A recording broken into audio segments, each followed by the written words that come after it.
Well, the idea that I had in mind this morning was to talk about virtue, and hopefully you'll see the point about why I want to talk about virtue. It's just that I've been doing quite a bit of studying into Zhineng qigong and into the background, something that is called Daode, Chinese Daode. And Daode, eventually, when you translate it, this is difficult because now I'm translating from my basic Chinese understanding. And, if anybody who is actually understands Chinese, if any of you understand Chinese, the chances are you'll think to yourself, oh, no, he's got that completely wrong. But when you often see it written in the Western world, you see it as T-E, but it's actually D-E.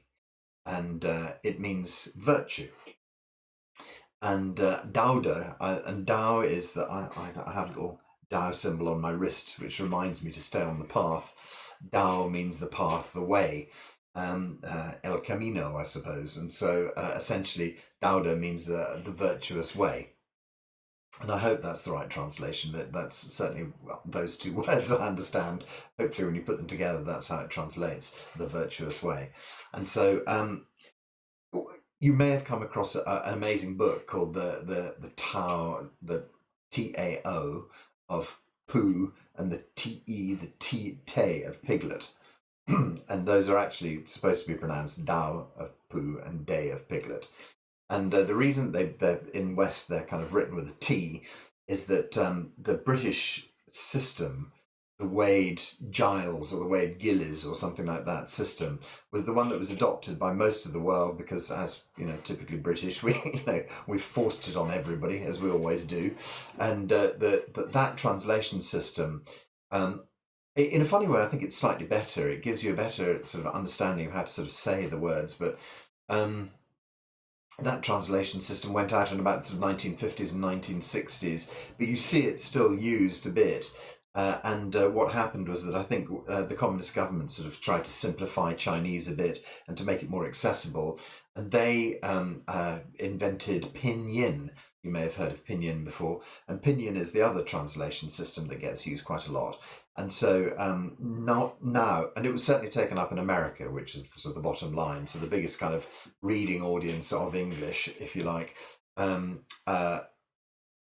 adopted the pinyin system, not the Wade Giles, whatever it is, system. I've never really known. And so that system of writing it as Tao for Tao, as in Taoism, is and some people do still call it Taoism because that's how it's written, but they don't realize it's actually supposed to be pronounced Taoism. And in that letter, there is a D and a T kind of implied at the same time, so that's where the kind of the confusion comes in. There's Taoism, and anyway, so you may have seen the book written, sort of back in the sort of I think probably 70s, called the Tao of Pooh and the Day of Piglet, which is the Tao of Pooh and the Day of Piglet, which is a beautiful book. And if you know your Winnie the Pooh, it's just and if you're a Winnie the Pooh lover like I am, I've got a couple of Winnie the Pooh sketches up on my wall. I was brought up on Winnie the Pooh. And Winnie the Pooh is obviously, Pooh is this perfect example of a natural being, of someone who is just, completely natural and just follows nature and kind of, oh, here's a path and here we go, oh, what's this? Life at Pooh is constantly about surprise and about kind of newness of life.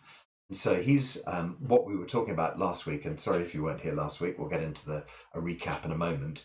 He's what's called a kind of like a natural person in China, or in the Zhineng system, we refer to them as natural people. And the idea behind natural people is lovely. Apparently there's a part of China, and I can never tell the story properly, people of is there a town called Bao or something like that, or maybe that's somewhere I visited last year, but possibly, so they come under the heading of what do we call it? I think we call it blue zone, where people live to an extraordinary old age. And so there are these people who live in the blue zone, and I think the city is called Bao or something like that. And Lou talks about it quite a bit. So if you don't know who Lou is my teacher, and Lou is so the people love to do lineage. The creator of Zhineng qigong is Dr. Pang. Lou was one of his first teachers, and now Lou is my teacher, and so that's it. So some of the knowledge that you receive is kind of, second hand through Lou, and some is my own. And so, I also realise it's quite presumptuous to assume that what you're actually receiving here today is knowledge. It's probably nonsense, as I always say. Please check the facts before you believe a word I say. And so, so we've got Lou, and Lou talks about Bao. I can actually look it up because I've written it down somewhere. And if you're interested, I can let you know what the town's really called. I'm sure. Anyway, we'll see.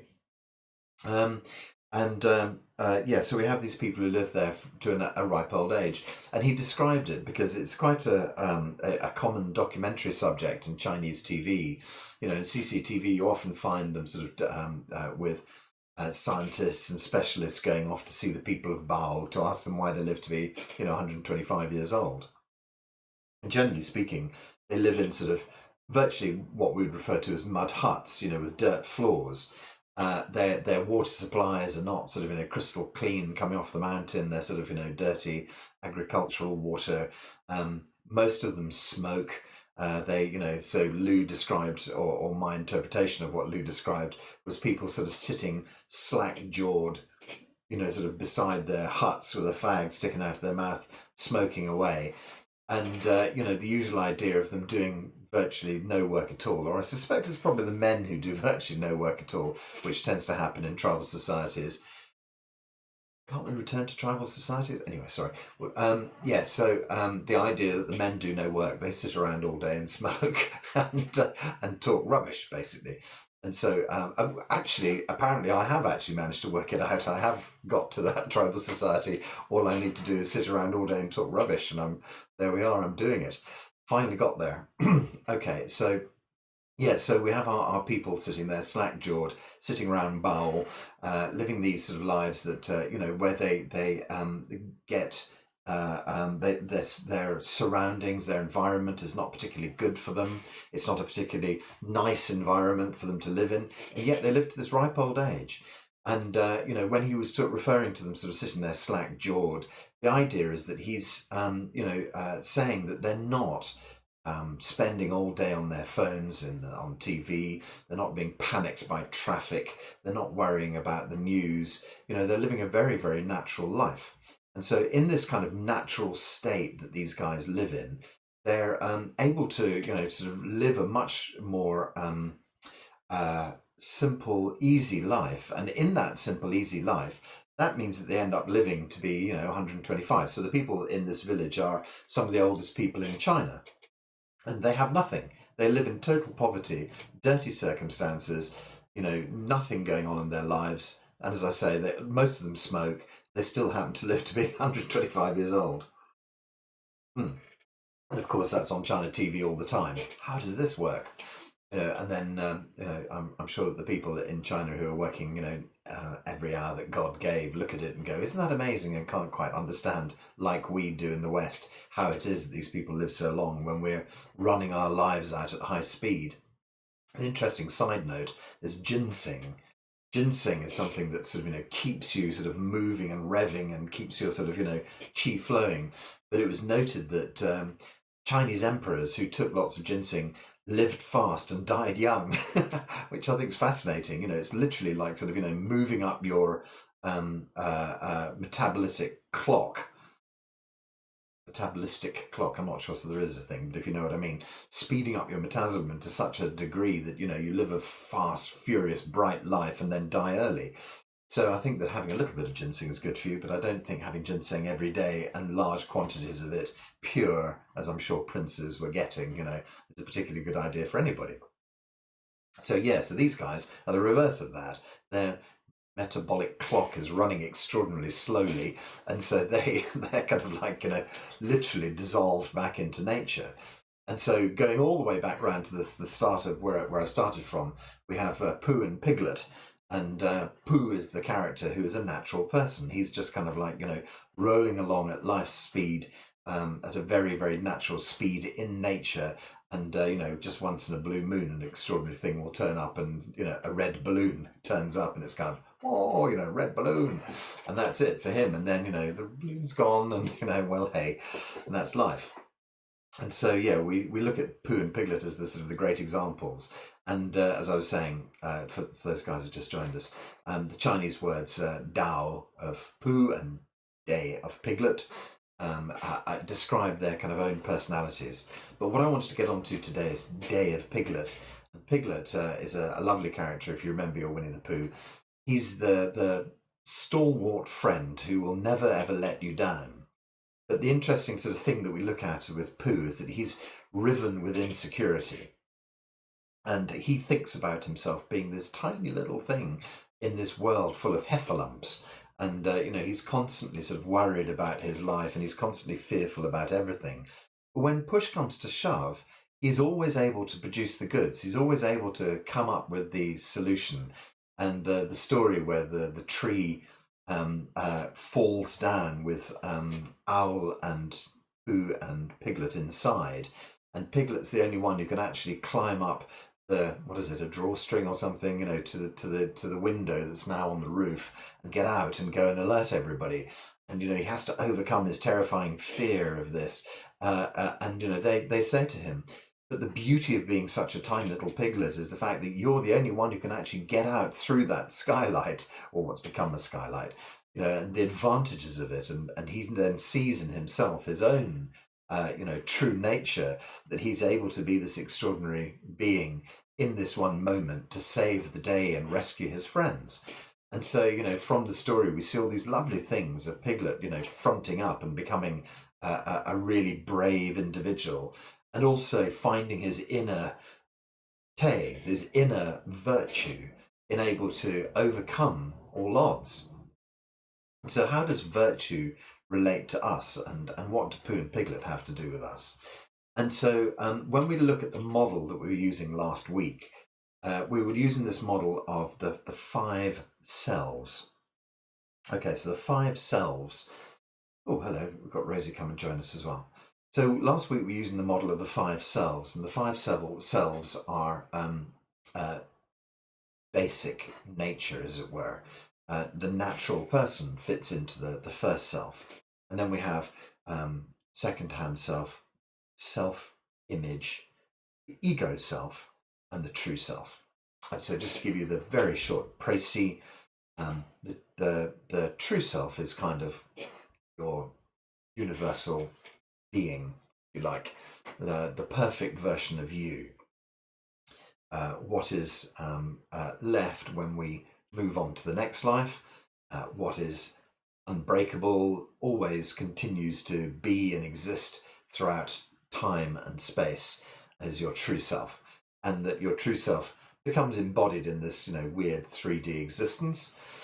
And then we have the sort of, animal basic nature of a sort of a child who's just sort of going through survival, and so the idea is that we have childlike state, if you like, where we have our most basic human traits, our kind of, bottom line. And that's, not easily differentiated from the apes as such. And it's only at a sort of year or two when we start to find our own consciousness that we sort of move from that natural state. And so very often you'll hear the teachers sort of saying, try to regain that childlike state. Try to look for that nature person inside of you, where you can go back to where you can almost sort of reset yourself to the sort of the basic version of you, and allow all of the complexities of life to disappear. So in a way, sometimes they're talking about kind of like, reverting to that state where our people from Bao, who live to be 125 years old, who live in this basic nature state somewhere, deep in China. That's kind of what they're saying. Can you return to that? So there we have, at the two ends of the scale, we have the kind of, natural self, and at the far end we have the true self, and in the middle we have all the mud that, that ruins everything. I'm not sure that's exactly the way they describe it, but in other words, the processes of life where you end up getting deeper and deeper, and the true self ends up being covered layer after layer after layer of rubbish, daily life that obscures the perfect, beautiful, true self that you are really deep inside. And so we have um, Pooh, who's this lovely who's both natural self and true self in a way. He's those aspects, but he's really a natural being who just gently floats through life and isn't affected by the sort of the ups and downs. And so that's one of the sort of the key aspects to what we see at the moment of this aspect of virtue as well. And Piglet is the embodiment of virtue, and you'll see how that fits in a moment. So, as I say, we have the confusion of daily life, and if you haven't heard the image before, we have second-hand self. So that's all the information that you're given by your parents, by church, by religion, by school, by government, and then by lovers, by life experience, and that all piles on top of your true self and obscures it.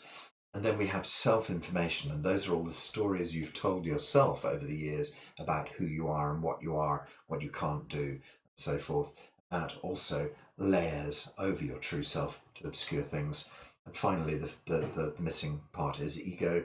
An ego self is really there just to protect your ideas. It's like the bulldog out in front of you as you walk through the park. As someone comes close to you, the bulldog shows its teeth and bristles and kind of, and so if anybody comes along and says, I don't like that idea you've got about X, and immediately your bulldog is about to go, and sort of get out there and fight for you.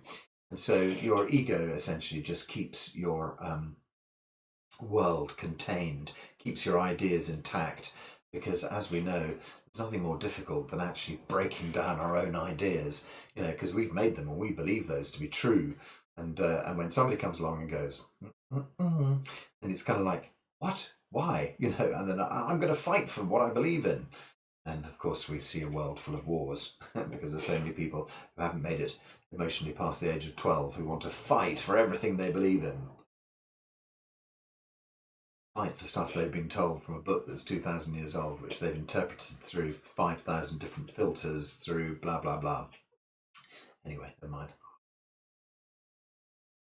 Okay, so I came to the conversation this morning thinking about Piglet and his lovely self, his beautiful way of being the brave little piglet that takes on the world and doesn't believe that he can do, but something deep inside him allows him to become the person he's always wanted to be. This is what Daode in Chinese is.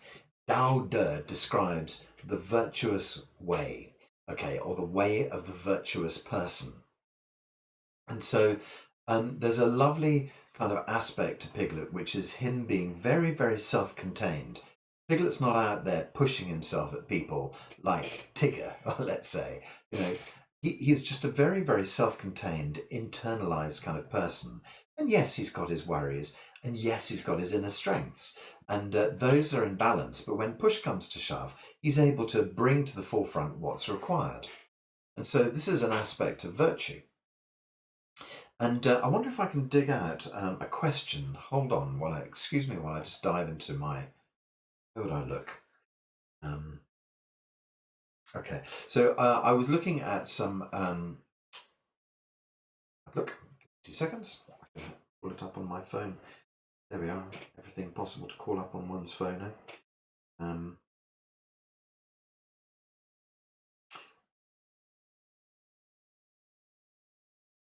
sorry for the break in service. We are. Great, of course. Dive into the phone and then suddenly you get all the sort of the indication, what are they called? Thingies turning up. So.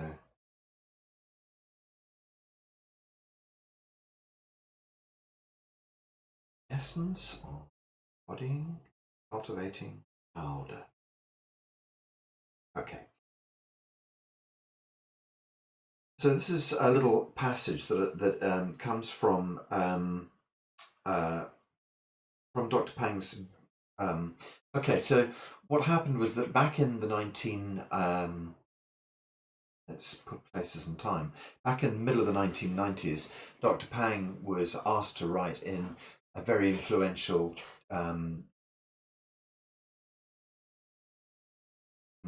No, okay, so that's not right. I think actually the function of these magazines was that when Dr. Pang ran his medicineless hospital, um, he published a Zhineng qigong magazine, and basically the idea was that they were putting out good information. And so something that underscores Zhineng qigong deeply is this idea of good information. It's about constantly supporting the Zhineng community by telling stories. And so if you go to somewhere like Xi'an, you'll there's a lot of singing. Oh my God, there's a lot of singing. Chinese people love to sing, and so I've been up on stage more times than I care to count. When you become the visitor, and they go, "Now a song from our visitors," and you're kind of like, "Oh my God," and you have to get up in front of 200 people and sing a song. And so you get quite used to it, to be honest, and everybody there in the assembled company is welcome to get up on stage and sing. And so very often, especially in we went to a place, I've lost the name now, a city right up in the north, heading towards North Korea, actually, a very sort of smoky industrial place. And they were in a room of about 100 people. That's where I think it was first thrust upon me.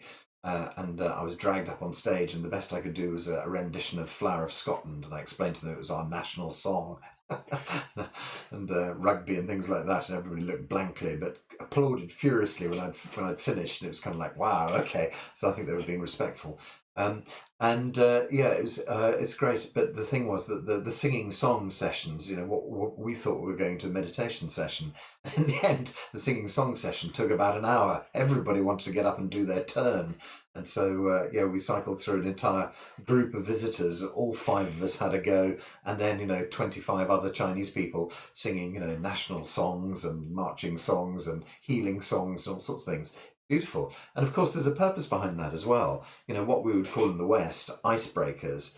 It's also what they think of as being in Zhineng Qigong as about aligning people in the Qi field. We all become as one, and we all give our support. And that's a way that you want the person on stage to do well. You want them to succeed. And so everybody there is supporting the person on stage with their Qi.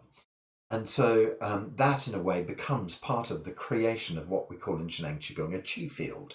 So it's a lovely way to do it, and a really happy way, in a funny way, very funny, and everybody overcomes their embarrassment, and it just becomes part and parcel of your daily life. Oh, today I'm going to sing, and off you go. And so I almost had the name of the city there; it just almost popped back onto my tongue. I'll just desperate. I think I've lost the thread of where I was at. Anyway, yes. So Dr. Pang would put out this positive information to his students via the Zhineng Qigong magazine, but also in the Zhineng Qigong magazine was okay. I missed the trick there.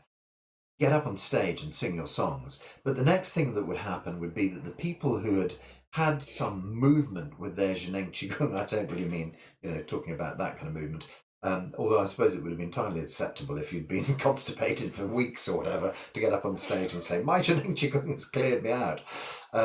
There would be people who'd stand up on stage and they would just say, yesterday I got a scan and my gallbladder was entirely filled with gallstones. I did the healing session last night, and I've had the scan this morning, and my gallstones have completely gone. And everybody clap and wow, give it that. And of course, anybody who is suffering with gallstones or kidney stones or liver stones or whatever it might be would suddenly think to themselves, "Wow, I can do that. If he's done it, I can do it. Wow, And that's where the information starts to make changes deep inside of you. Because monkey see, monkey do. We have this whole set of neurons in our brain, which are actually called mirror neurons. And so that's why, subconsciously, I put my hand on my head like this, and then, you'll find yourself, with your hand on your head like that, because your mirror neurons trigger you into mirroring my body image. So it's one of the things we learn as teachers is ways to interact with our students to make change in them. You know, if students are standing badly, you know, or hunching their shoulders up, you know, and you can see them doing that, you just sort of go, now just breathe out like this. And you see people just do it instinctively. It automatically happens. And so we have mirror neurons in our brains that make us do those things, that make us copy each other. And so one of the ideas is just to say, I have been cured, and you know, and if I believe you, I'm going to mirror you, and that makes it that much easier for that to become my reality as well. And so in amongst that is the Zhineng qigong telling stories, and we tell stories an awful lot. And so, you know, I often tell you the story that that comes to mind first, which is the guy who comes with his scan to the reception at the medicines hospital, and he holds up his X-rays and he says, "Here are the clouds on my lungs. You know, the doctors have said to me I've got 5 weeks left to live." And then he's met at reception by someone who turns up and goes, "Forget those scans. I had exactly the same as you 5 years ago. It's easy to cure that." The guy kind of going, boing, you know, what? And that is the first sort of break in the mental pattern that's been drilled into that person by the doctors. The doctors have said, 5 weeks left to live. And the guy's got for heaven's sakes, he's got a white coat on and a stethoscope. This is the most kind of, you know, revered image these days in the West. Unfortunately, the bloke with the white collar has, you know, become slightly less revered through, you know, sort of various different scandals and the way that life has gone and the change in spirituality. But now the guy in the white coat is God. And if the guy in the white coat says you're dead, that's it, goodbye. You know, and so to break that piece of information is a really difficult thing to do. You know, we have had it ingrained that this is the person we trust. And in fact, you know, when you turn up at a place like the Medicines Hospital and you just repeatedly met people who said, "Yeah, it's rubbish, you know, I've done it myself," then that is how you break that extraordinary hold that Western medicine has upon you. And so this is the nature of storytelling. Okay, so that was the reason that Dr. Pang would publish a magazine each month, was to put out these stories so the wider public could read, you know, and someone who was sitting in a ward somewhere struggling with, you know, kidneys or gallstones or whatever it might be, would read the article and go, wow, look at that. So it is possible. I'll go find the hospital. I'll go and find a Zhineng qigong teacher. You know, I'll read Dr. Pang's book and see if I can make it work myself, you know, whatever the story was, but at least know that there is an alternative out there. And so in the magazine, he used to have an article, you know, it's kind of, is it called Reader's Right? Exactly that, you know, Reader's Right. And the idea was that people would send questions to Dr. Pang. And so one of the questions I saw, let me just see if I've got the right one, because there are 2 or 3 on the same subject. The cultivation of Daode requires you to have an open mind and to blend qigong into life activity. We have to stay inward focused all the time. This seems to contradict the us being in the outside world. So Dr. Pang says the following. He says there are 2 aspects about this question. If you just know how to keep an open mind, just doing good without focusing on your body, it's like a kite with a broken string. You can go out into the universe, but it's impossible for you to kind of draw yourself back inside again. So wrapped up in the idea of virtue is this whole idea of doing good for other people. So we'll look at that in a moment. But it's essentially this idea that if you're to be a virtuous person, you're supposed to be out in the community helping people.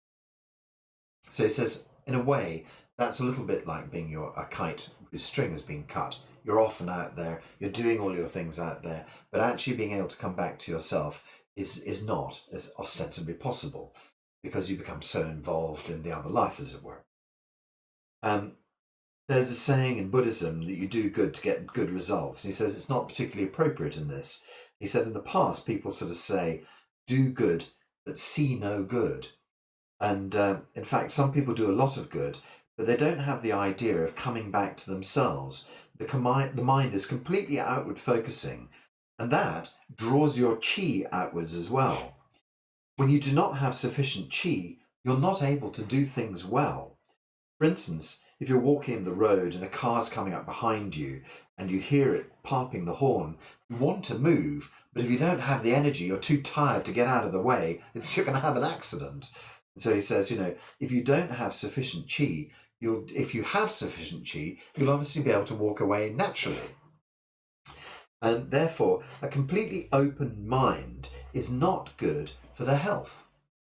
After learning about the Hunyuan Qi theory, so if you haven't touched on that, that's essentially his theory about the universe being made of infinite resources of amazing Qi, let's say. He basically says that the more you understand this theory, the more you can handle yourself easily. And we do good, we also take care to do good for our own bodies. While we're working, although the qi is out there, there is always an attention connected to the inside of the body, just like the kite still attached to a string. We can set it free, but we can also draw it back. Focusing inwards means doing good without losing your senses, means remaining stable even when faced with excitement. This inward focusing does not mean we do good, charitable work. We set our mind and set our mind outside us completely. Okay, so there's lots of sort of important aspects in that. So first of all, flow of qi. And I'm going to differentiate between qi and information a little bit here. Perhaps information, we'll just leave that for the latter part of this little sort of talk I'm giving you. But first of all, we'll look at qi, the nature of qi and the flow of qi. So one of the things we understand by flow of qi is that it moves around the body. It's like blood, but it isn't blood. It has that nature of water flowing, but nature of blood following channels, but it has its own extraordinary channels and flows in its own extraordinary way. So the idea is that the whole of our world is made of qi. And essentially, we are little microcosms of that. We have our own internal energy system and the whole of the universe's energy system, and it's kind of an interplay between the two. And so by doing qigong, what you're doing is you're opening yourself up and you're releasing the inner qi into the outside world. And so at the same time, you're moving outside world qi back inside your body. And so the process of doing qigong, quite simply, is about bringing about balance in one's life. Any excess energy that's no longer required inside your body is allowed to release, and the external energy that is required can go inside and replace whatever's been moved. So qigong effectively is a way of bringing you into harmony with the energy of the universe. What are the things that would take you out of harmony? Okay, so working too much, working too hard, expending too much physical energy, that kind of thing. That is giving away too much, and as Dr. Pang says, putting yourself out there. But there's more to it than that. There's the kind of attachment syndrome, if you like. It's the attachment to your phone. It's the attachment to your family. It's the attachment to your car, to your house. It's the attachment to your family. It's almost like I think the internet is a perfect example. If you know how the internet works, there are computers scattered all over the globe. They're called nodes, and we have these connections between all of the nodes. And in order for you to type into Google cat, that has to bounce off 10 servers that eventually return back via another 10 servers the result of your search cat. We have this pong, pong, pong, pong, pong, and then pong, pong, pong, pong, pong, and it comes back to you. And those little sort of nodes that are all around the world are almost like, imagine like your family. It's like your phone's family, if you like. How does your phone get the information? It has to ask a friend. So it can't just make it up on its own. And so it's exactly the same with you. You're connected to your sisters, your brothers, you're connected to your mother and your father, alive or dead, you're connected to your grandparents and so forth. all of these connections, and as I mentioned before, we have this aspect of true self. So I would attest that we are still connected to all the people we have always known at some cosmic level. Whether you just feel that's holding the information that you have from them, or whether you feel that that is still an active connection between them, between their, I hate to use the word spirit, but you get where I'm coming from. Spirit is such a kind of like a vague catch-all terms these days, but if you know what I mean, it's that, are we interacting with those people still? I don't know. You can make your mind up about that. I have made my mind up, and the answer is affirmative. We certainly are. But whether you think it or not, they still hold a place in your memory bank, if you like, and you still think, what would my dad say or do? That still affects you deeply. And so, yeah, we have all of these network of connections all through our lives. It's very explicitly laid out when you go onto Facebook, and it says, you have 375 friends, and those are all people you can connect to.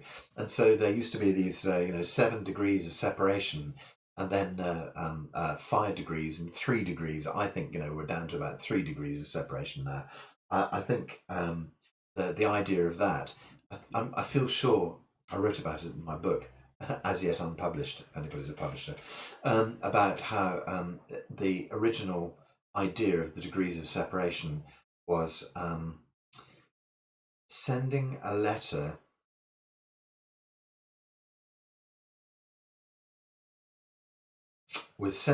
to a friend, and essentially the idea was, I think it was sending a letter to a random person, and how many returns could that random person return the letter to a third party that you'd elected, somewhere. So you choose, I think it was done by a university professor in, a university in Chicago that you've never heard of or met, and that you send it off to some guy in Ohio, and say, have you any way of connecting this letter to the right person? And it was something like, taking 5 leaps. The person saying, no, I don't, but I know someone who lives in that state, so I'll send it to them. You send it off to the person in that state, who then says, I don't know, but I do know someone who lives in that city. And then that person then says, but I know someone who lives in the district, and then, and then I know someone who works at the university, and then, yeah, and then I know someone who knows the university lecturer, and sends it to him. So I think it was something, on average, they found that they could connect to any person in the entire world within 5 simple steps. And this was, using snail mail. But I reckon, we can probably do 3 steps now using something like Facebook. And Facebook explicitly kind of describes your friend network. You can actually see it. And I'm sure they have algorithms, that do it. But that's it, 375 people. And, some of those people you've never met before, but it says, is a friend of a friend. And you think, okay, fair enough. That's it. And so they are loosely connected to you. And I think there's some metric that says you can't have more than 99 friends that you really know or hold in social contact, 73 friends or something like that. There's a finite number that works really well if people you can continue to connect to, and can't hold a larger number than that, which I find nice. I like that. I think it's interesting. You're in a circle, then you're out a circle. Okay, so what we're talking about here is connectivity. And are you deeply connected to these people? So I'm deeply connected into my family network with my children and my sisters, and I'm deeply connected into their friends and into my friends. And those ostensibly cost me energy to service. So I spoke to my daughter this morning. So that, in a way, it feeds me as well, don't get me wrong, but, it takes some of my energy to interact with her, to help her with whatever her question is. And so we have this kind of constant flow of qi. But in this case, what we're talking about is outward energy. We're allowing this qi to flow from us out to other people. We're giving them some essence of ourselves. We're actually using our vital force, if you like, to expend and deliver qi into their lives. So that costs you. That is a net loss on your balance sheet. As good as it may seem, it's still you actively giving energy away. So let's not lose sight of the fact that we also gain energy from people as well. So, there are some people where you spend 20 minutes in a room with them and you're beginning to think, shoot me now, please. And there are other people who you just think, wow, and you feed from and you get great energy from. But it is nonetheless spending time externalized. And so the implication here is that you should spend your money wisely, if you see what I mean. The bank balance doesn't fill itself. And so how are we going to fill up our bank balance? And quite simply, we fill our bank balance up by doing qigong, by doing meditation, by drawing ourselves back inside ourselves, by holding ourselves inside. So we have Dr. Pang, and we have his idea that good information flowing out, people can heal themselves. So that's Dr. Pang's good work. He is sending his information out to people. Actually, I find out that it's in a couple of months' time. It's Dr. Pang's 80th birthday, so we must organise an 80th party for Dr. Pang. It would be very different to the 80th party I would organise, the one he's going to have, I'm sure. However, and I doubt I'll be invited, but fingers crossed. So yes, Dr. Pang is doing his good work. He no longer does his good work. He's done his bit, So last week I was talking about warrior, scholar, teacher, sage, the 4 stages of life. How he's definitely got to sage level at the moment. And actually, I say he's not doing his good work. He's not actively running a school anymore. Government didn't want him to. That's another story. But he's still writing, and he's still writing books. And he wrote a book last year called The Heart, only published in Chinese so far, but one day, who knows, perhaps we'll get to know what he's writing. And he wrote about body-mind, effectively, heart-mind connection. And so he's still doing good from that perspective. But somehow, in a way, fun enough, putting your ideas down in a book doesn't really cost you. So he's kind of like, put it onto the page and let it out there, and then just kind of, sails off into the sunset to kind of like affect people at all sorts of deep levels. I don't think you can write back to him now and say, I didn't understand what you said in paragraph 9 of chapter 3. I don't think he's taking questions like that anymore. So perhaps he's just gently broadcasting information without necessarily having to, expend too much energy there. Of course, by now, having become oh, hello there. Adam's asked a question. What does the void, where does the void, see, where does the void fit into all this collection of qi? Or is it more information you get from the void? Okay, great. Let's take a little side loop. Have a little think about that.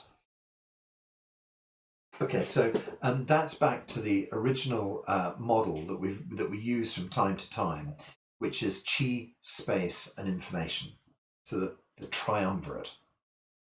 We talk a lot about qi because it's easy to talk about qi. Qi is the active participant in all of these. I felt the qi in my hands. You hear people say that all the time.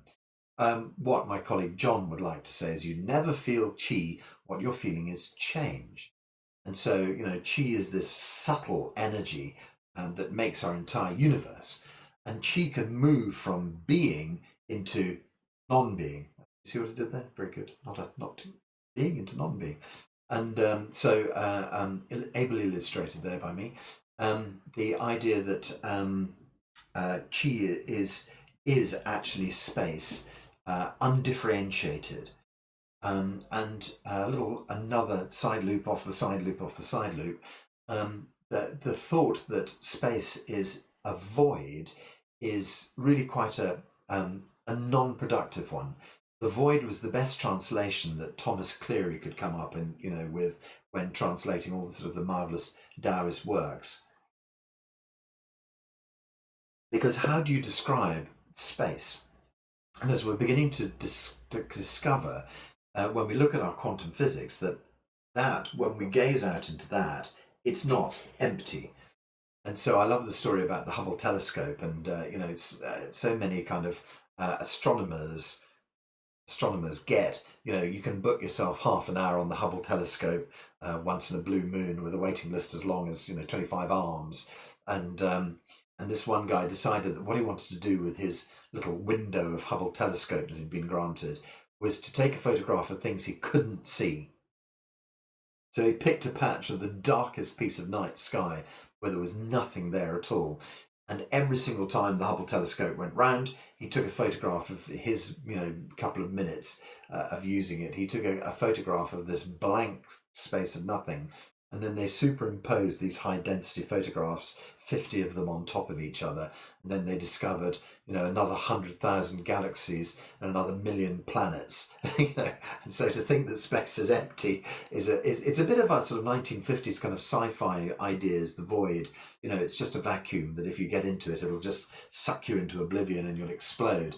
That's probably true from a human 3D perspective. The void, is kind of a vacuum from that perspective. But when you study your quantum science, you start to get into the understanding that, it's 95% dark matter, and there's, still a missing 5%, and, there's weak force, and, oh dear, I can't remember all the bits and pieces, but that, the universe is actually chock-a-block full with stuff, that it actually isn't a void at all.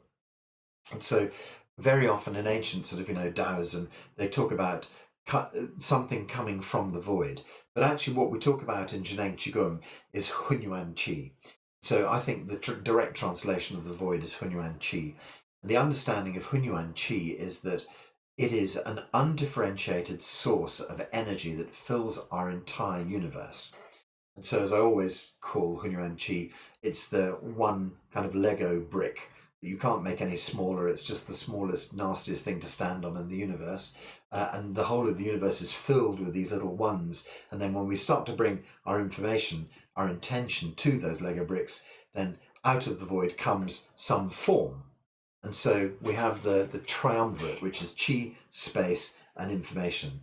And we talk a lot about chi, and I'm doing chi today, but it doesn't mean that chi can't dissolve back into nothingness again.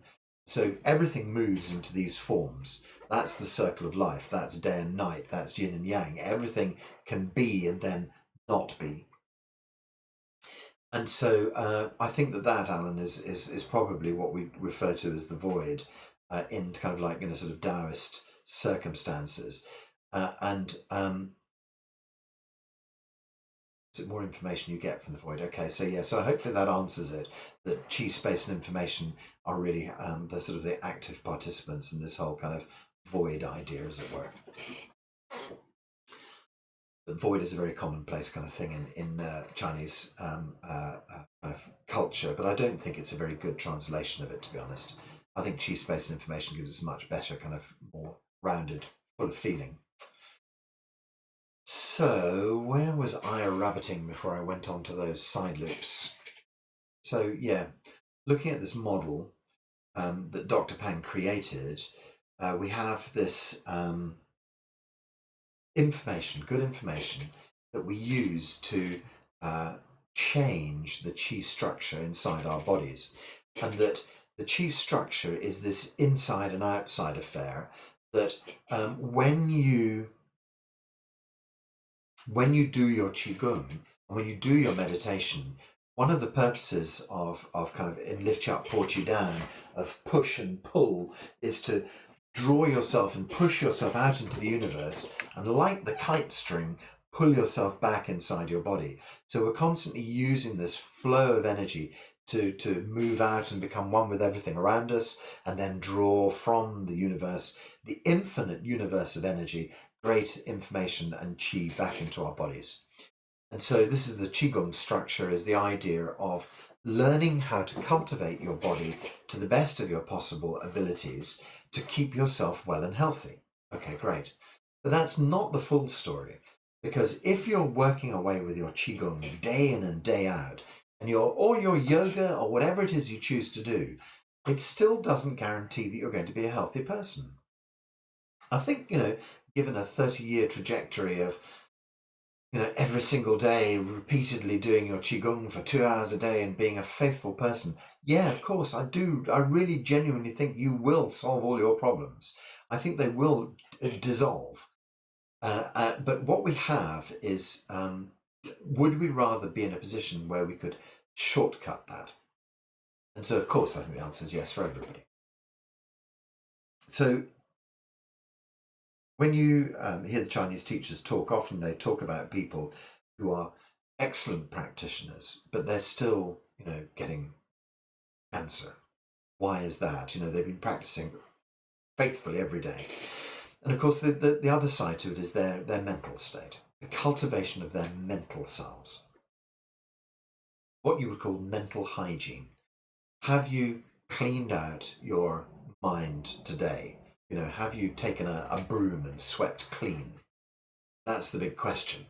And so we have all of the sort of, as mentioned, aforementioned, we've built up all of this trash that covers over the true self, that obscures who you really are. And so I mention it very often, the perfect example of the Om symbol, and how the Om symbol shows the three states of mankind: waking, dreaming, and sleeping, and the line drawn between mankind and the dot, which is God, the all-seeing eye, the truth of you. And essentially embodied in that is life's journey, that one has to work one's way through the rubbish that we're given to find our way back to our true self. And so for the oldest symbol in existence, I can't think of an older symbol than Om. It's just so eponymous, if that's the right word. In that is the truth of everything. So we have to find our way back. And the cultivation of our minds is the shortcut to the healing of our bodies, because so much of our illnesses come from the stories that we tell us and the belief patterns that we have inside of ourselves. And so we have to dig deep. And I'm not going to go into that, how to dig deep today, but the point about it is that the knowledge there that's deep inside you, the root of your illness is the root of the stories that you've been told and that you tell yourself. I'm not worthy. My parents told me I wasn't worthy, is the deepest rooted weed in your life that echoes from the ages of, 2, 3, 4, 7, all the way through to the ages of 50, 60, 70. It can be the root of problems, throughout someone's entire life. And if you don't choose to deal with these issues, then the illnesses will just continue in some way, shape, or form. Not necessarily the same thing, but it keeps on coming up. And somehow, when you start the process of digging into it, asking, who am I?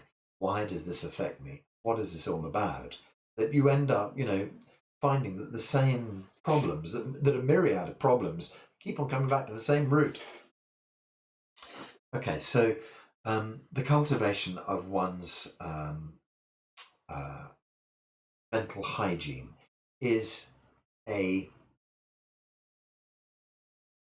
prerequisite for a healthy life. The cultivation of one's physical body is a prerequisite for one's daily life. And so to gain ultimate health and to gain total kind of, how funny, sorry, I forgot to turn the volume off, and that was a message from the guys in Xi'an. Isn't that lovely? So, they're connected right at this very moment, the Xi'an research group, where I had to stand on stage and sing. I'll just try and turn the volume off. How nice to feel the Zhineng connection across the world. So it is your duty to look after yourself to the best of your possible ability.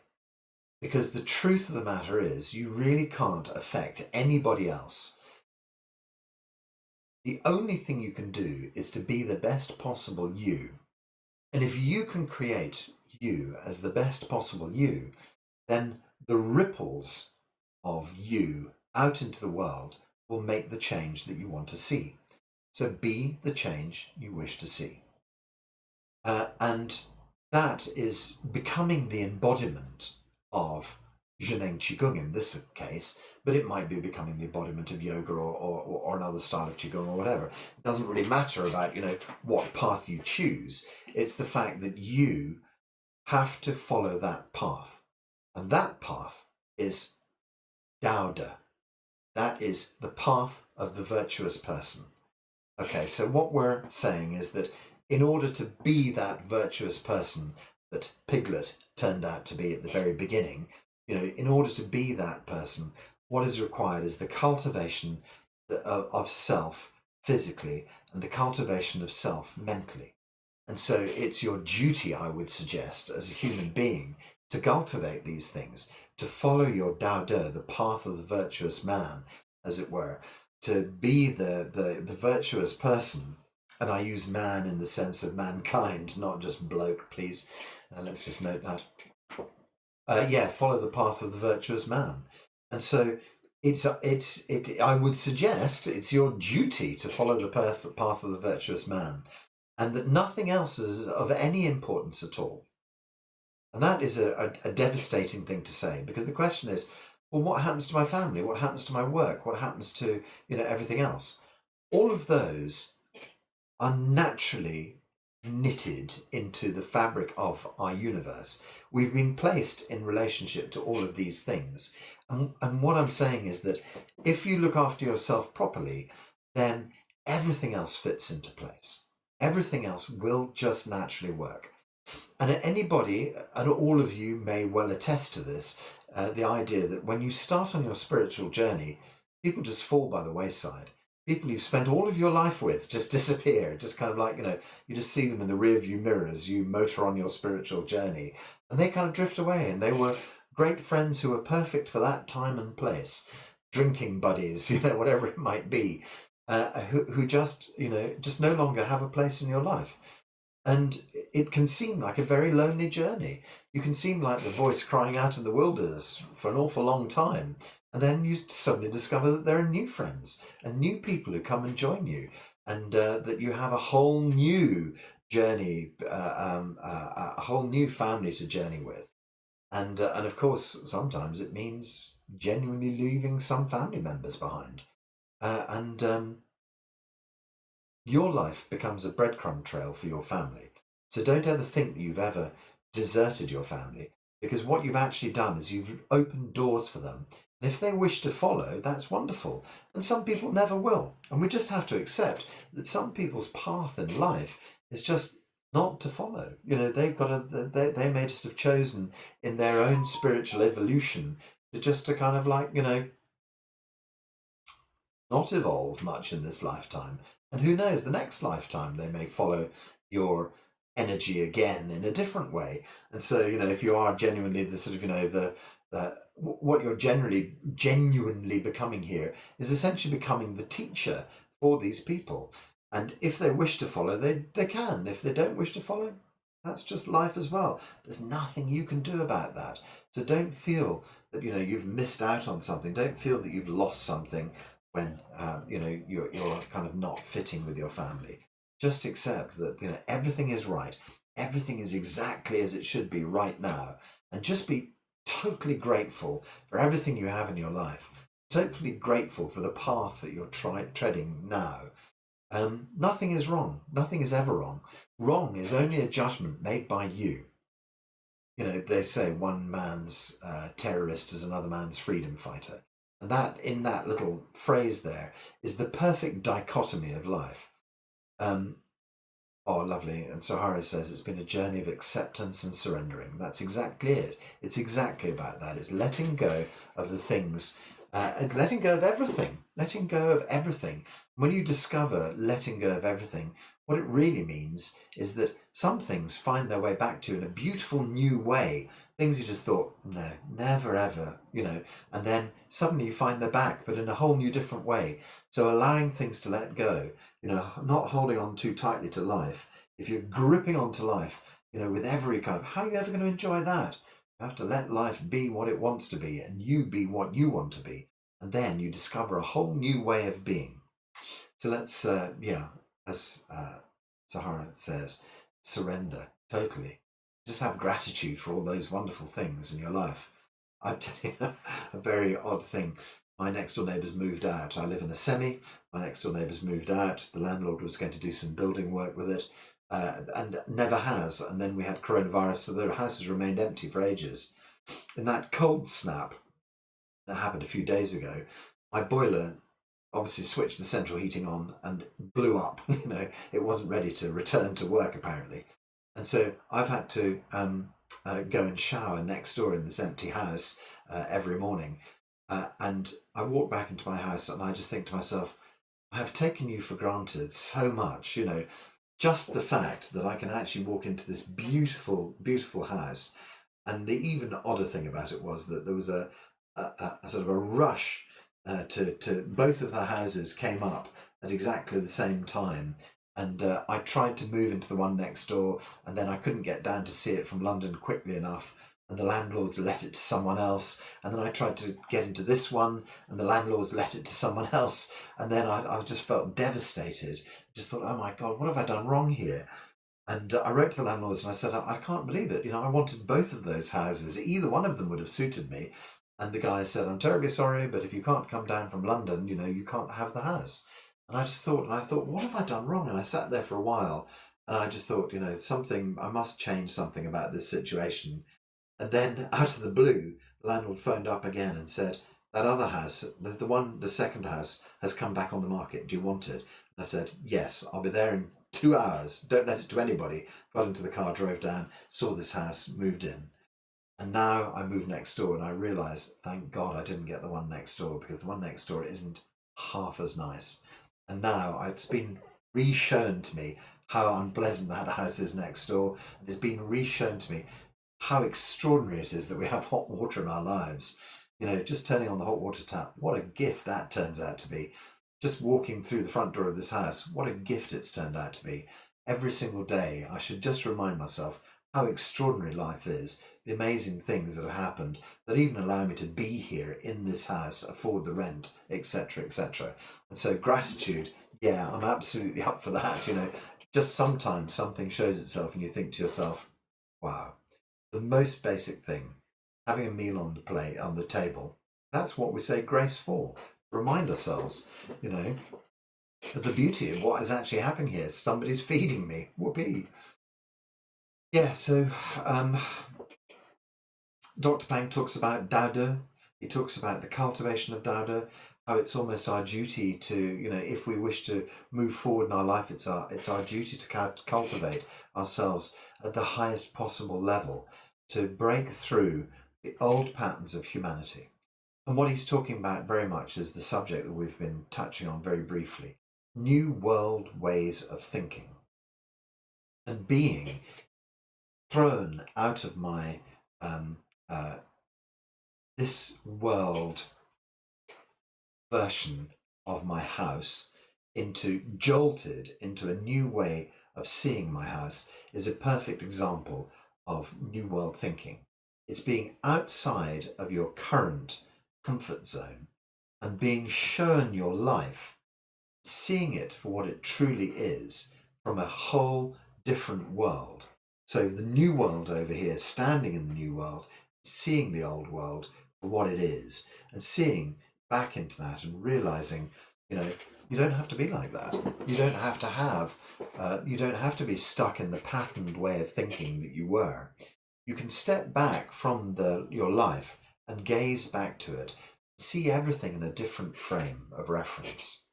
So if it's possible for you to withdraw yourself from your current daily state, you're able to look back to your life and see it for what it is. That argument I had with my sister, it's just because she was upset about something, and I don't know what, but all I have to do is just send her my love and forgive her and ask her to forgive me, whatever it might be. But you see it not as, oh, bloody hell, I've just had that terrible conversation with her. What you're actually doing is you're withdrawing yourself and you're thinking, why did it happen? I'm really sorry for my part in it. I see that, she must have been hurt in some way to make that comment, blah, blah, blah. So you sort of see the from a different perspective. And it's about finding a way to draw yourself out into the new world way of being. How would I keep myself in a new world state? I would do my qigong, which helps to center me, to bring myself back inside and to build my energy levels up. I would then do my meditation, my self-healing, to draw myself into that other state of mind where I feel the universe, where I feel at one with all there is. And then when I experience that state, I try and bring that state into everything I do all day long. I try and remain in that Buddha mind, if you like. I try and keep myself withdrawn from the um, cut and thrust of daily life, and essentially that is our day. That's Piglet, the Daode person. It's remaining central inside of yourself, remaining at the very core of your being, without allowing yourself to be drawn out and expending your energy in the outside world, without allowing yourself to be pulled hither and thither by life's currents, by life's flows. You still remain centered. You're still the rock in the middle of the stream. You're allowing yourself to remain steady when all around you is chaos. And that is the cultivation of Tao. That is of day. That is flowing the Tao, but cultivating the day. Okay, so that was my kind of thoughts, and I saw that Sahara just put something out there as well. What I find interesting is that in each relationship I've been on in my healing journey, each relationship has become healthier and more respectful, which I believe is a reflection of my inner self, in that inner place of self-respect and self-love, and I won't be in anything else in return from a relationship. That's it. It's not accepting that you have to settle for second best. It's absolutely that. It's lifting your own vibration to a place where you're attracting like minds. So there's a couple of guys here who are on our teacher training course, and just to sort of branch out very briefly, there's this idea of we always say higher vibration. In fact, actually, one of my teachers, who was also sort of quantum physicist, said that actually what we're talking about is a longer wavelength rather than a higher vibration. And the more he talked about it, the more I kind of almost agreed with him. The idea of higher vibration being kind of up here and lower vibration being much calm and much more flowing. So perhaps what we're actually trying to do is to get ourselves to a lower vibration. But higher vibration always sounds like a kind of raising yourself to your higher being, your higher self. So let's just call it higher for the time being and not get involved in the didactics of the whole thing. However, yes, higher vibration. So essentially, as a teacher, you cultivate yourself to the highest possible level, then you turn up in a class, and what happens is that you hope that you draw the people in the class to your higher vibration. Is not to put too fine a point on it. That is one of the kind of the triggers of the whole sort of class scenario, is that what we're doing is we're trying to lift people up, and we're trying to also suggest methodologies by which people lift themselves up. So that's essentially what teaching in this sense is. It's about showing people the high road, if you like, and so yes, that's exactly it. And what you do is you try to cultivate your own personal chi to the highest possible level, and then what you're doing is you're attracting people of a similar chi state, and then you're also personal journey, trying to refine your information to the highest possible level, and then what happens there is that you're also going to be attracting people who are on that same information level, as it were. And it doesn't matter. It doesn't mean you can't interact with other people. It doesn't mean that your life is just kind of like constantly, getting yes men involved and all that sort of stuff. Not that sort of thing. But it's about birds of a feather flock together. And now we've got a little comment coming up from Alan here. Alan, I would argue in the chi field we all support each other in the process. Okay, I think you're absolutely right about that, and that is quite. So I think, yeah, that's very nice, Alan. I like that. I think that possibly that maybe part of that theory that I was expounding there is perhaps a slightly outmoded method. But I think there is also this kind of teacher mode whereby you can be the signpost to point people in the right direction to help cultivate themselves. But I agree with you, in the wider Zhineng qigong sense, being together and working as a class, the whole of Zhineng qigong as a whole, chi field of Zhineng qigong, lifts us all up. About to break into song. God lifts me up where we belong. Is that Footloose? No, anyway. Yeah, so lifting up by the chi field, absolutely right. I get that. And that is Dr. Pang's whole theory, is that everybody is supported in the chi field and everybody in the chi field supports each other. So we have this wonderful kind of communal support that works as well. And so, yeah, I think my role as a teacher is to be a signpost, not to be a destination. That's really important. And that if I can help get people out of the doldrums up to a certain level, and if I can introduce them into my chi field, into the Zhineng qigong chi field, then that all lifts people as well. So I think that there's layers within layers within layers, and I certainly don't want to big myself up in that. But yeah, anyway, I've said. Yeah, so cultivate your day. That's the message for today. Become a virtual person. Daode. Become follow the virtuous path to enlightenment. Okay. Well, let's. Sorry, I think that's about it probably. And must be high time for us to do a little bit of work together. So what we've been doing was the Mingjue meditation. I feel no reason why we should not do that again. Mingjue meditation. Essentially, the idea behind that is opening yourself out into the universal mind, opening your chi out into the universal chi field, and pouring that chi back inside yourself. And then at the end, if we have a bit of time, we'll also send chi out into other people as well, because there is no differentiation between you and me. We are all one anyway. We're so deeply connected. We just love to think that we're separate. But actually, we are all so deeply connected at such a deep level. There's no such thing as me healing you and you healing me. If you're healing yourself, you're healing me anyway. So we just do a little sort of human mindset thing, just to sort of give us the feeling of kind of going out and sort of doing spreading the chi information to other places, as it were. Okay, so I'm going to dial up my my information around the Mingjue meditation, so I don't freeze, and help continue to guide you. Lovely. Okay, so I'm sure by now you've found yourself a comfortable position. You've probably nodded off with all my rambling, but find yourself a comfortable position and then just sit quietly, and we'll just run through for 15-20 minutes, simple meditation.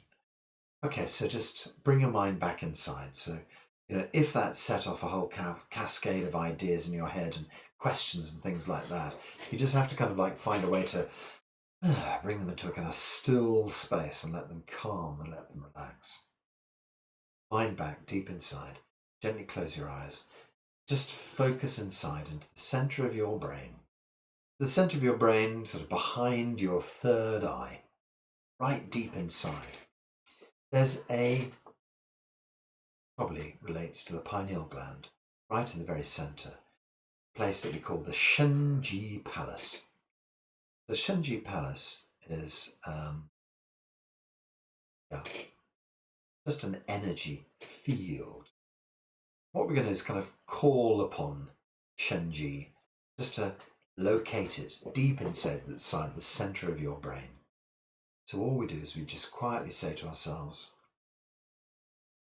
Shen.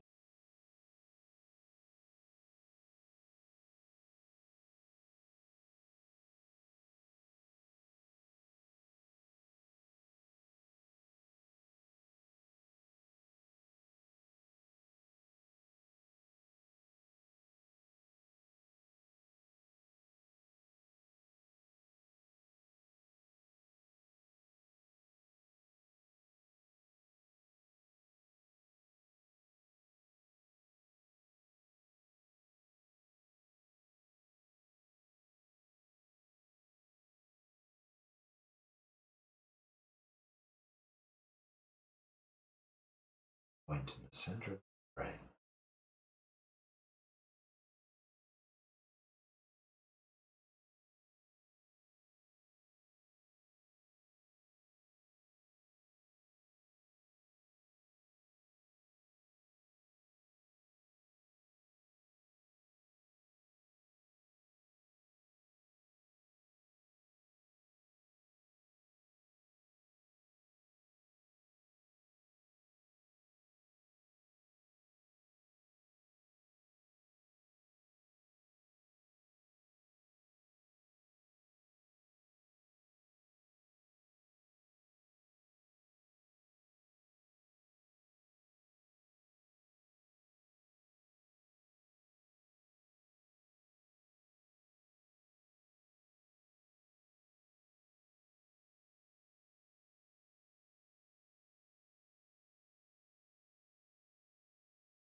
Make the tone a little bit quieter.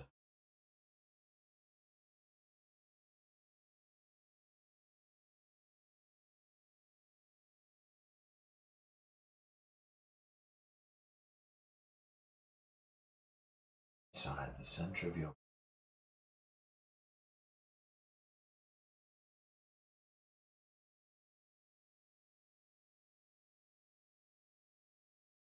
say it in silence to yourself.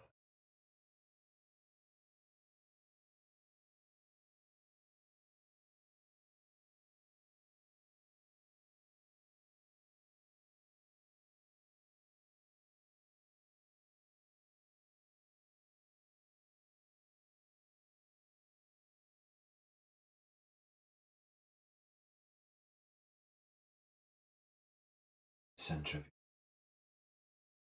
as your consciousness relax the center of just relax your consciousness. Observe the subtle action deep inside your brain.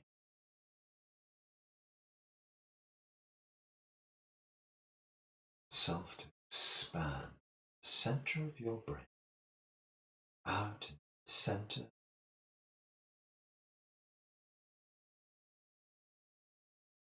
center of your brain, center,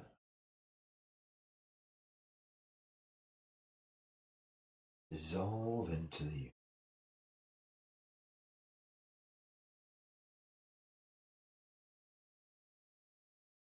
empty, empty. Kung, kung, kung, kung.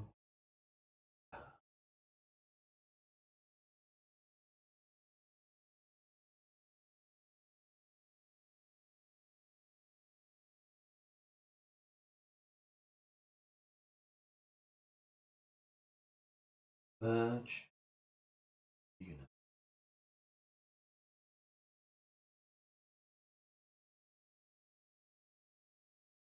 And now change the flow of direction. Draw the chi of the universe back to the center of your brain. Feel your brain and the universe as one. Focus to the center of the brain.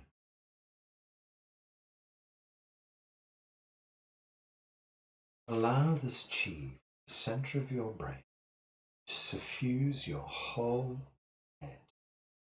Light. Bring the universal chi to your head, to your neck and space. This consciousness is very gentle.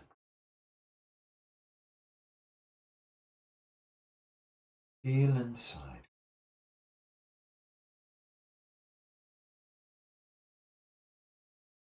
Observe your shoulder. Observe your upper arm, elbow.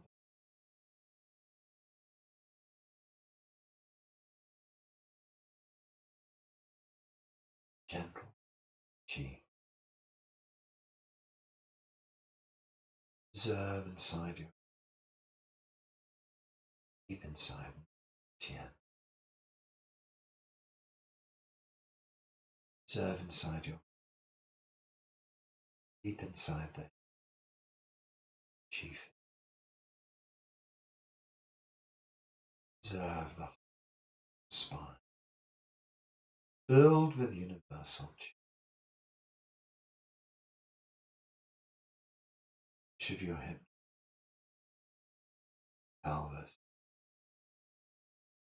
thigh, knee, arm, way to the finest universal chi. All inner chi is to expand your consciousness, chi expanding inside you. Allow your inner chi to expand out to the universe. Open and dissolve your whole body. 2.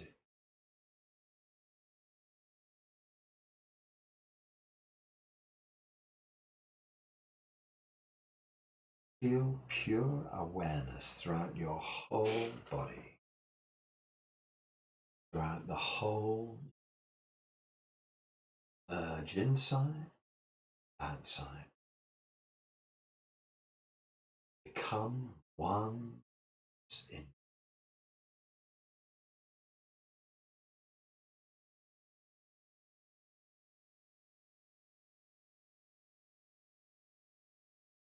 Now we have a tone, just shoo.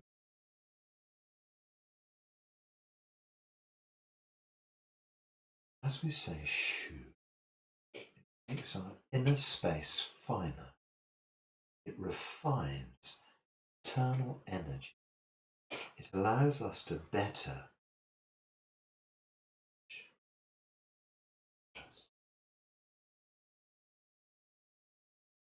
feel your inner space. Gently say,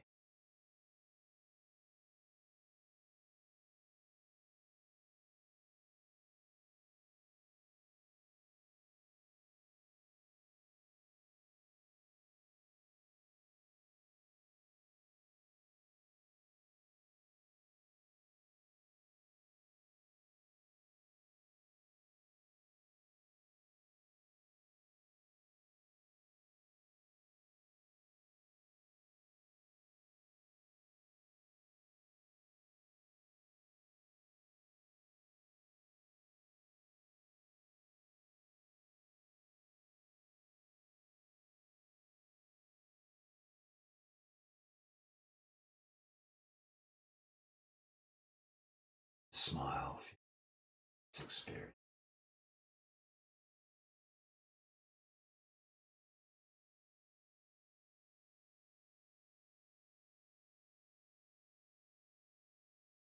Feel the entirety.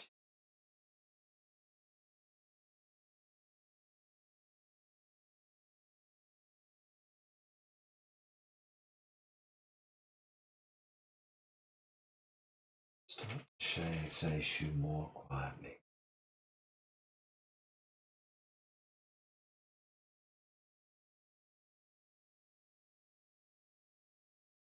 Inside we come more and more.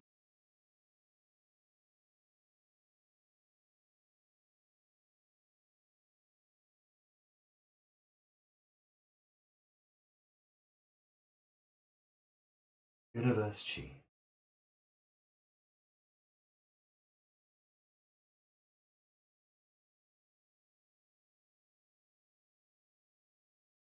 Backs into the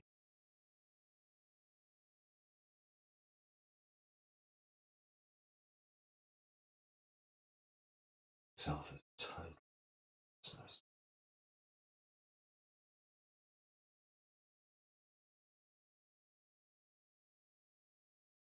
Clear consciousness. Waking.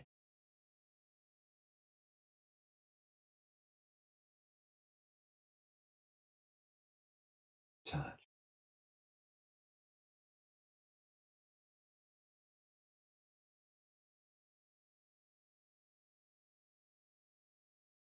Send the shoo information.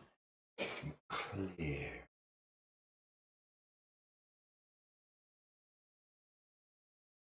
Consciousness becomes pure. It's to know itself.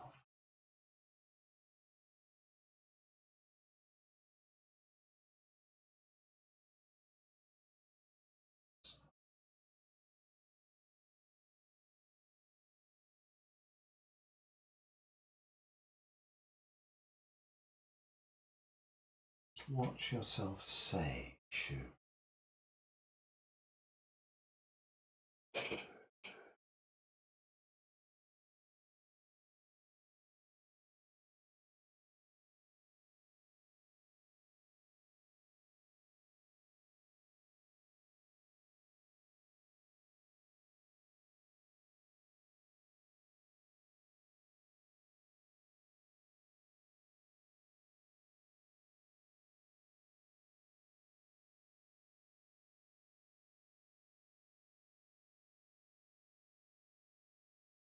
Seishu. Experience that.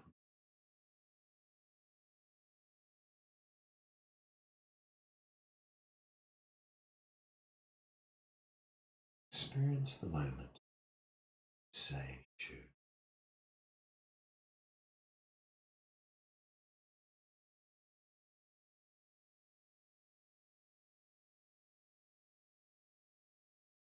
Intention. Seishu.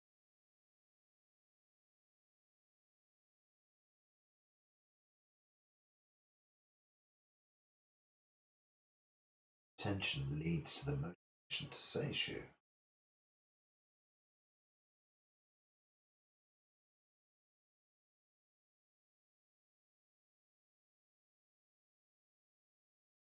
The information appears just like consciousness.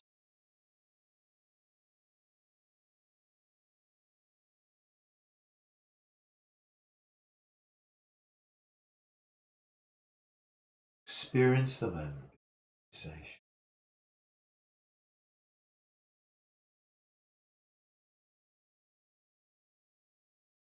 It's like the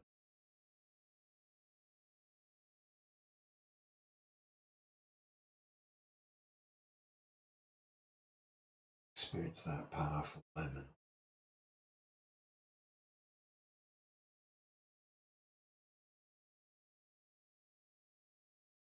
Watch the moment appear, disappear.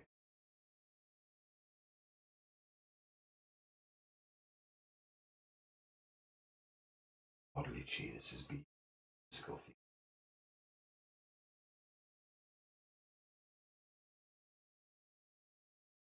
Consciousness movements bring about the chi movement.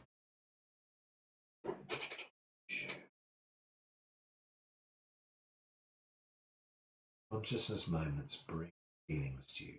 Don't mind.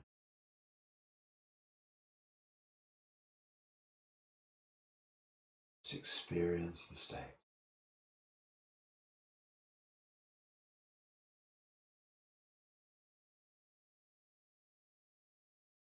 Pause your shu. Experience that consciousness moment. Send that consciousness anywhere. Send. Whole body or very specific.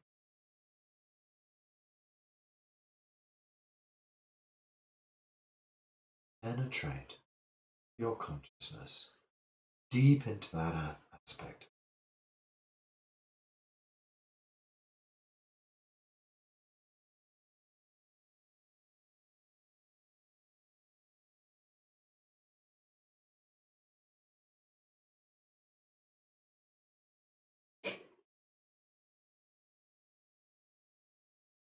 Always draw yourself back. Say,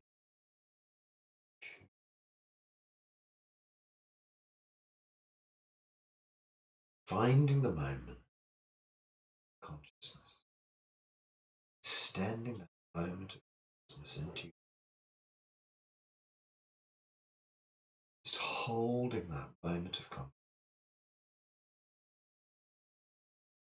Next thought arrives.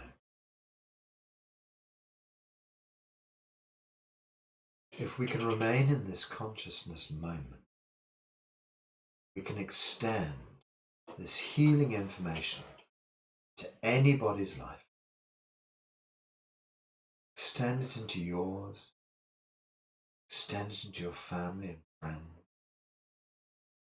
Extend this confirmation, this consciousness anywhere in the world that might need.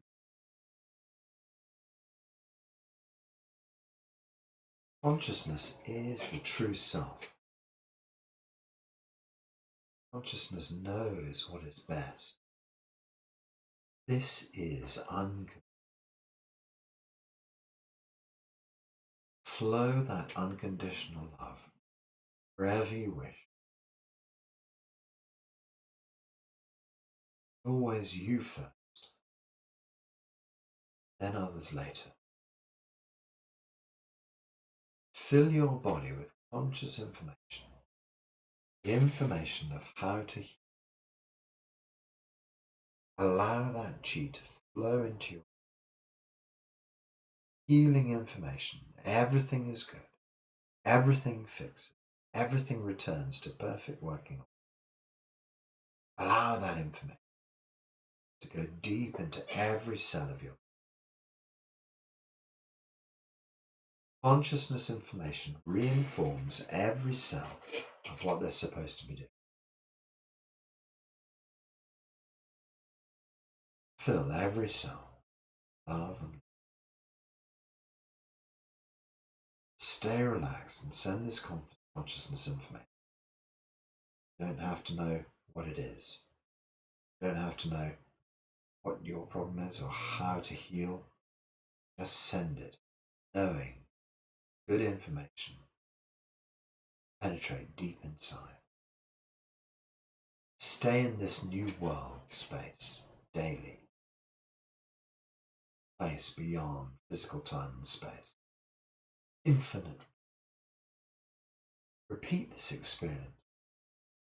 Hold yourself here and allow this to be your state of consciousness. Send chi to others, don't be attached to the outcome. Just give.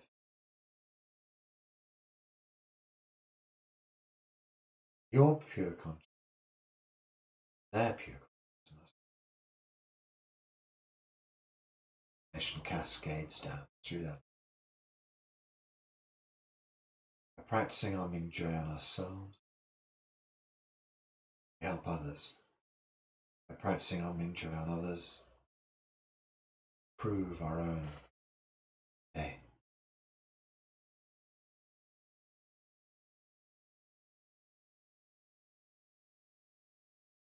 Gently bring yourself back to your mind's upper space.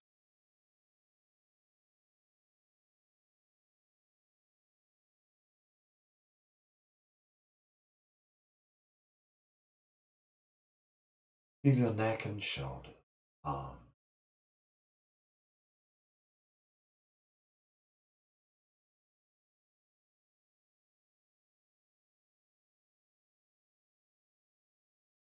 To your chest. To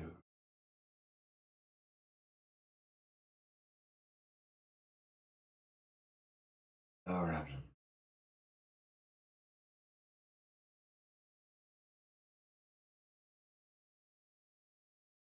Back to toes.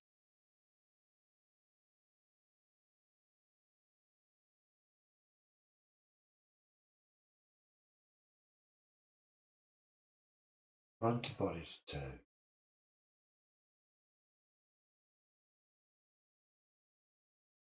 Just feel the whole dissolve.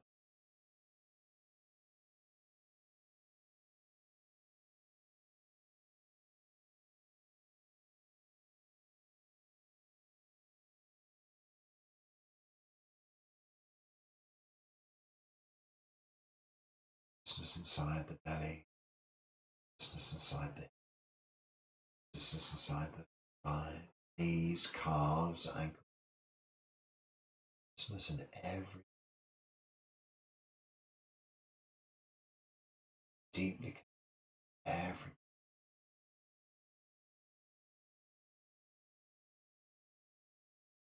conscious of the universe resides inside every one of you. Are all one.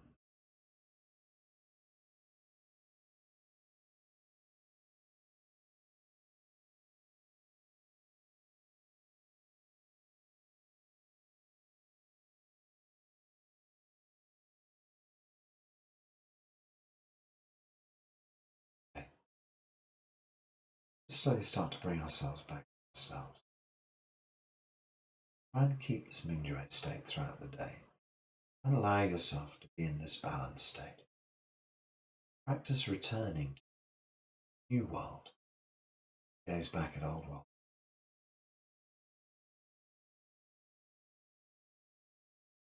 Just gently draw your hands up beside your body, up over the crown of your head. Allow chi to flow down through. Do that a couple of times. Just gathering earth chi, gathering heaven chi, drawing yourself back unto yourself. One more time. Gathering chi in. And draw the hands down to the belly. Generally put left hand on the tummy first for men, right hand on the tummy first for ladies. Just hold your belly. Just feel the energy field deep inside your body. Deep inside.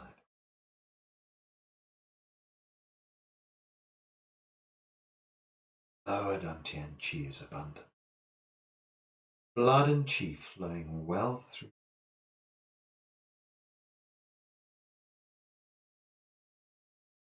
Whole body. Perfect working order. All functions of your body returning to perfect working order.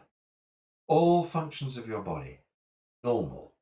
All functions normal. Just see that this healing that you have brought about, the perfect healing for you today, the healing you've helped others with, perfectly. Wonderful. Let's just rub little circles around the belly button. So 3 circles around the belly button. This brings you back to yourself. 3 circles in the opposite direction. Focuses the chi, resets your body, just tells your body you're going back out into the daily world and just to hold this lovely chi inside. Keep the healing process moving, everything working. And we slowly relax our hands down. You can give your shoulders and back a bit of a stretch. Put a smile on your face. Ooh. Gently bring yourself back into movement. Open your eyes when you're ready.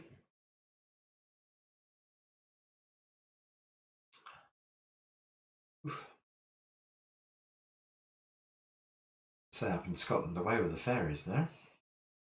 Right, so that's been lovely. Hope you've enjoyed it as much as I did. We finish off by saying Hao La. So Hao La, I put my hands up in the air, count 1, 2, and we say Hao La. And Hao La means everything is good already. Everything is already fixed. All the stuff we've worked on, sorted. Unmute everybody so we have a chance to say Hao La together. Okay, everybody. Hands up. 1, 2. Hao La. 1, 2. Hao La. 1, 2. Hao La. Hey, excellent. All right, thank you very much, everyone. I hope you had a nice session. Next week is going to be a bit shorter because I've actually got my own lesson at 10 o'clock. So what I thought I'd do is I'll just not rabbit. We'll just do some meditation together, 9 until sort of 10 to 10, and I'll whisk off and get my own cup of tea. And so I'll see you next week at 9 o'clock. And of course, there's classes tomorrow, 9:30 and 6:30. Look after yourselves. Ciao. Bye. Bye. Bye, everyone. Thank you.